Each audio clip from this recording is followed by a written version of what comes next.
राजा परीक्षित जी को जब श्राप लगा, 7 दिन में मरने का श्राप जैसे लगा, तो सुखदेव जी महाराज का सुंदर दर्शन हुआ। सुखदेव जी के शरण में राजा परीक्षित ने भागवत कथा को श्रवण किया। वही भागवत आज हम इस पावन धरती पर बैठ करके बड़े भाव से इस पावन ज्ञान गंगा का श्रवण पान कर रहे हैं। तो जैसे सुखदेव जी महाराज राजा परीक्षित को कथा सुना रहे थे, इतने में स्वर्ग के देवता आए और देवताओं ने प्रणाम किया।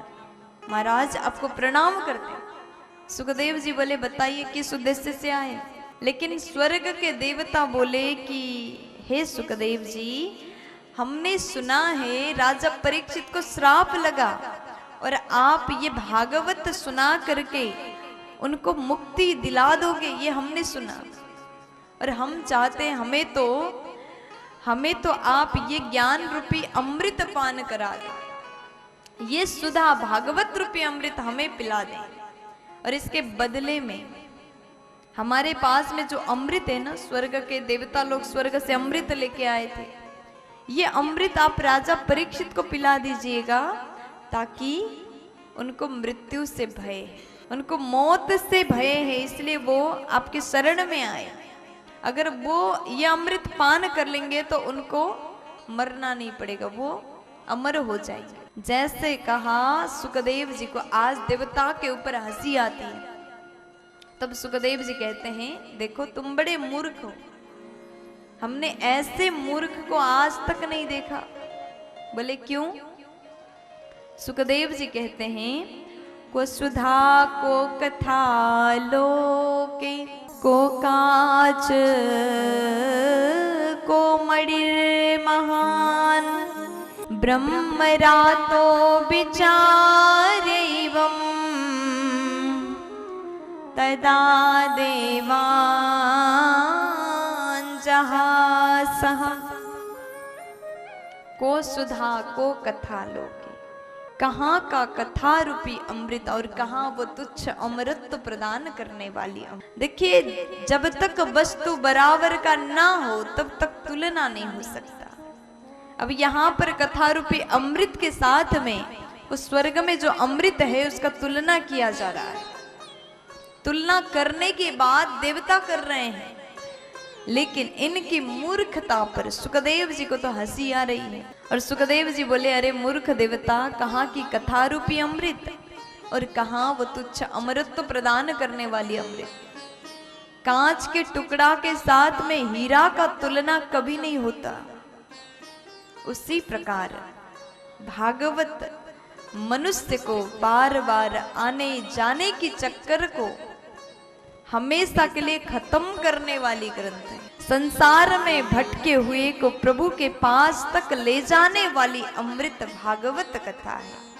और ऐसी पतित पावनी ज्ञान गंगा के साथ में वो अमृत प्रदान करने वाली अमृत का कोई तुलना नहीं होता। आज देवता को मूर्ख मान करके सुखदेव जी ने तो भगा दिया। अब यहाँ पर देवता लोग जैसे गए, विचार किया कि हम में क्या कमी है। ये भागवत कथा राजा परीक्षित के लिए इतना सुलभ है और यही भागवत हमारे लिए सुनाने से मना कर दिया। देवता में ऐसा क्या गुण है जो हमारे अंदर नहीं है? परीक्षित में ऐसा क्या गुण है जो हम में नहीं है? देवता लोग ब्रह्मा जी के पास में जाते हैं।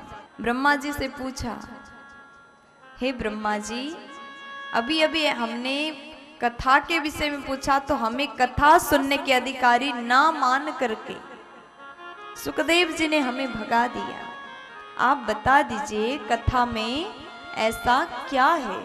श्रीमद् भागवत कथा किसे कहते हैं और भागवत सुनने से क्या फल मिलता है? तब उसके बाद में ब्रह्मा जी महाराज ने कहा अभी इंतजार करो, राजा परीक्षित सुन रहे हैं और परिणाम क्या होगा उसको हम भी देखेंगे। तो जैसे ऊपर से देख रहे थे, परिणाम ये हुआ 7 दिन में वैकुंठ से दिव्य विमान आया।